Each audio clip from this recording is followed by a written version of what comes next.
काशीक्षेत्रनिवासं च कालभैरवदर्शनम् प्रयागे माधवं दृष्ट्वा एकबिल्वं शिवार्पणम् इन्दुवारे व्रतं स्थित्वा निराहारो महेश्वर नक्तं हौष्यामि देवेश एकबिल्वं शिवार्पणम् रामलिङ्गप्रतिष्ठा च वैवाहिककृतं तथा तटाकादि च सन्तानम् एकबिल्वं शिवार्पणम्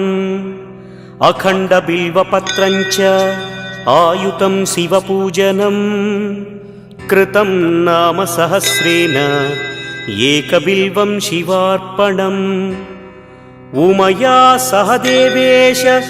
नन्दिवाहनमेव च भस्मलेपनः सर्वाङ्गम्